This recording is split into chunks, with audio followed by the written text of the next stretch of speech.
Welcome back, warrior. So some of you have asked if I read the chapters before I read them here, and to get like insights or to get quotes and things. And no, I do not. I am reading it at the same time that you're reading it with me. And I use the Gospel Library app. And I also use the Redheaded Hostess study guides. And I am now going to be using the Come Follow Me, the Don't Miss This book. I won't have it for Genesis read, but I will be using it. I forgot to bring it with me. But the reason I do this is because I want to get the authentic reaction. I want to capture that in this video, in the videos that I'm doing, because I want to show that, like, sometimes I'm learning things that I should have known for a long time that I don't know. And I think that that's valuable for others, especially my kids, in knowing that, like, mom doesn't know everything, and I'm just trying to read the scriptures and understand them just like everybody else. And so I'm not like a scholar. I'm not, I don't consider myself super educated.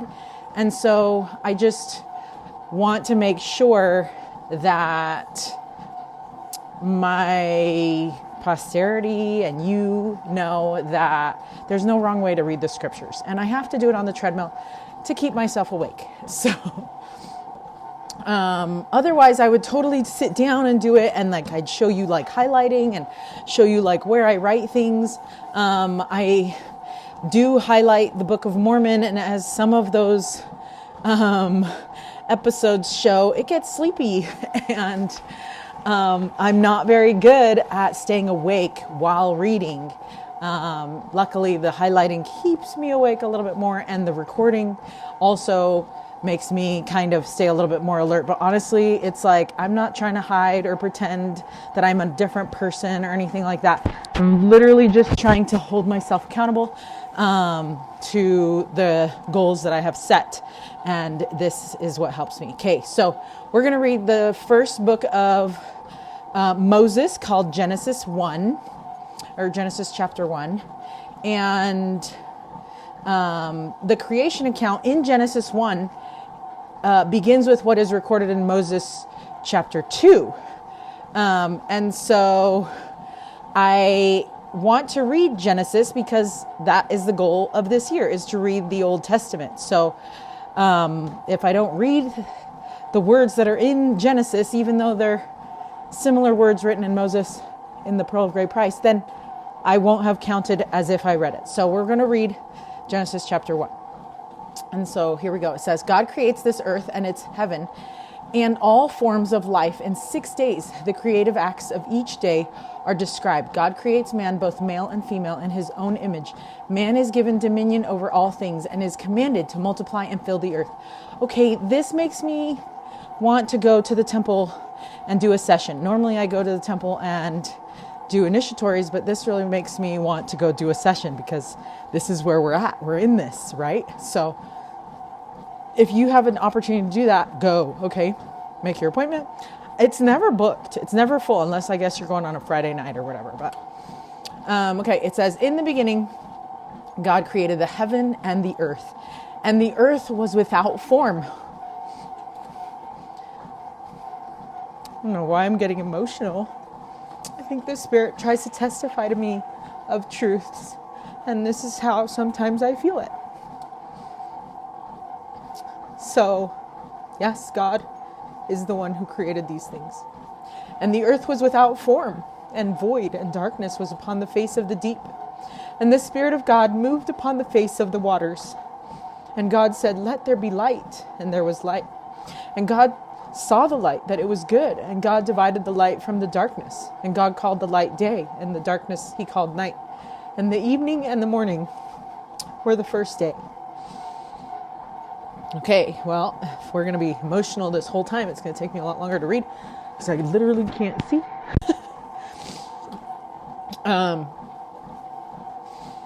Okay, the Hebrew word create means shaped or fashioned.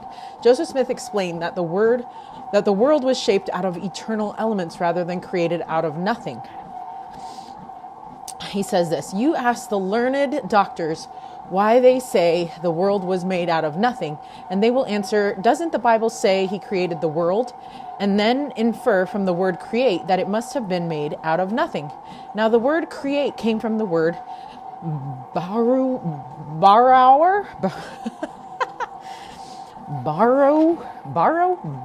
B-A-U-R-A-U, which does not mean to create out of nothing. It means to organize, the same as a man would organize materials and build a ship.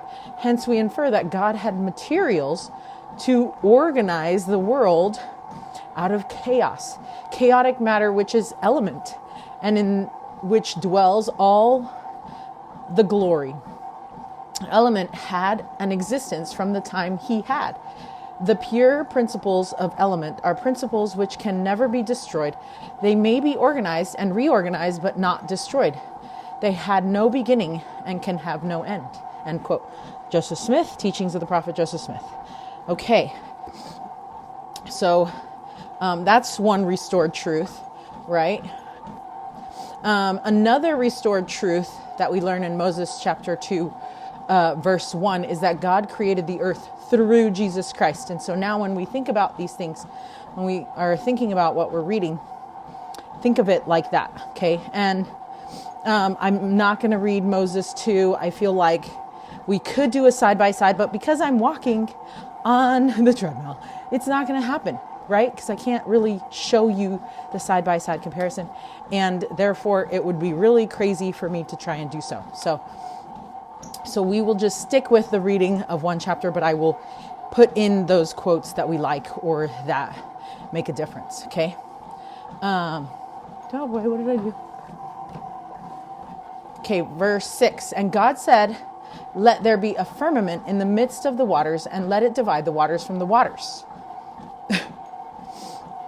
And God made the firmament and divided the waters which were under the firmament from the waters which were above the firmament, and it was so. And God called the firmament heaven, and the evening and the morning were the second day. And God said, let the waters under the heaven be gathered together unto one place, and let the dry land appear. And it was so. And God called the dry land earth, and the gathering together of the waters called he seas. And God saw that it was good. And God said, let the earth bring forth grass, the herb yielding seed, and the fruit tree yielding fruit after his kind, whose seed is in itself upon the earth. And it was so. And the earth brought forth grass and herb yielding seed after his kind, and the tree yielding fruit, whose seed was in itself after his kind. And God saw that it was good. Okay. I have specific times happening right now. And the evening and the morning were the third day. Okay, so I love that he created a day from separating the light and the dark, right? And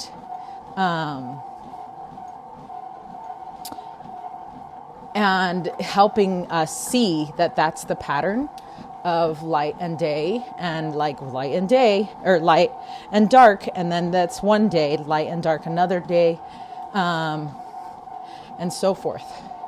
So he planned out the days first, what were going to be the days, how are we going to accomplish the rest of our job here. Okay. I was going to read, hold on. Okay, so we're on verse 14. Just a second.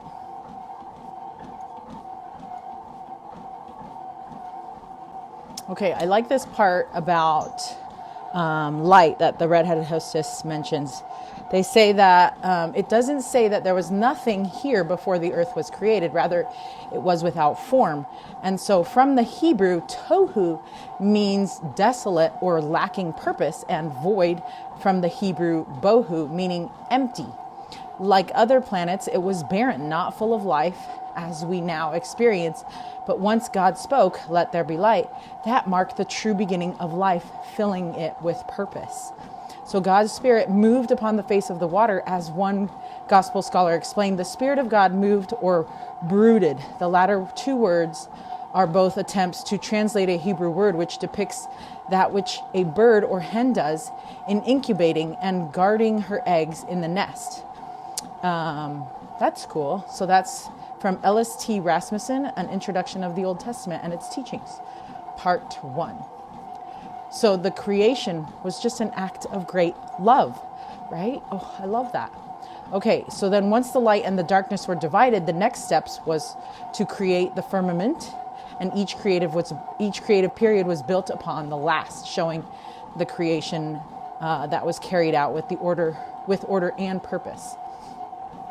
Okay, so verse 14 shows, and God said, "Let there be lights in the firmament of the heaven to divide the day from the night, and let them be for signs and for seasons and for days and years."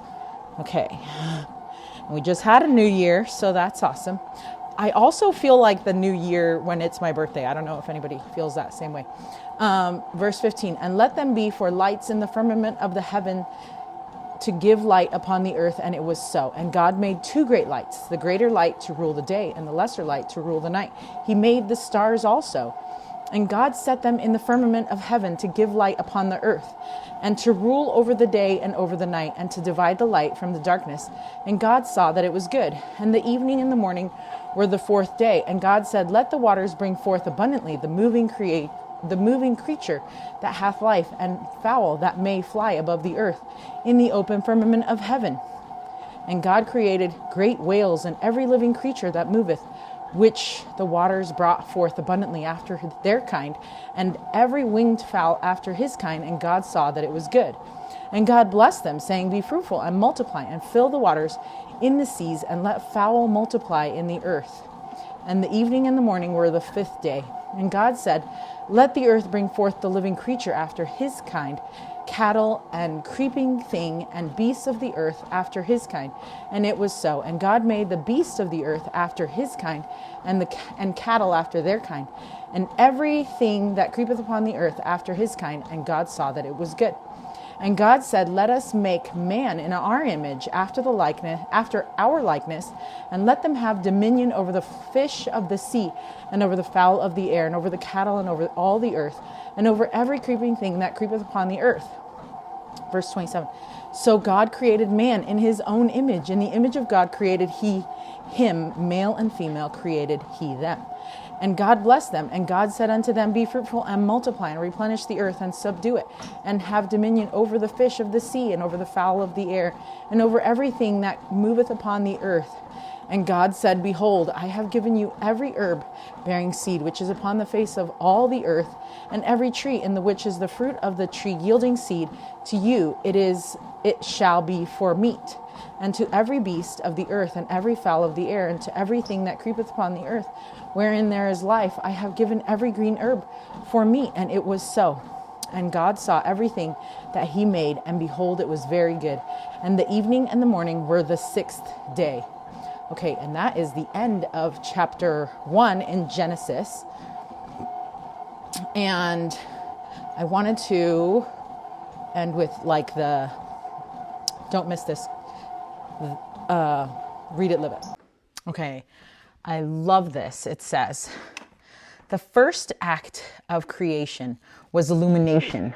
Before he formed anything, the Lord brought light into the darkness. He still does." Oh, that is so good. That was verse 3. And God said, "Let there be light," and there was light. Look for his light today is the challenge. And bring him into your day. Maybe that is why we stress to our kids, maybe like to do scriptures and to do things early in the morning. Maybe that's why I want to be an early morning person, but it just is hard because I want to illuminate it first before I need to do anything else. Anyway, that is so good. So until Genesis chapter 2 and Moses chapter 1 and 2, or Moses chapter 2, stay strong, warrior.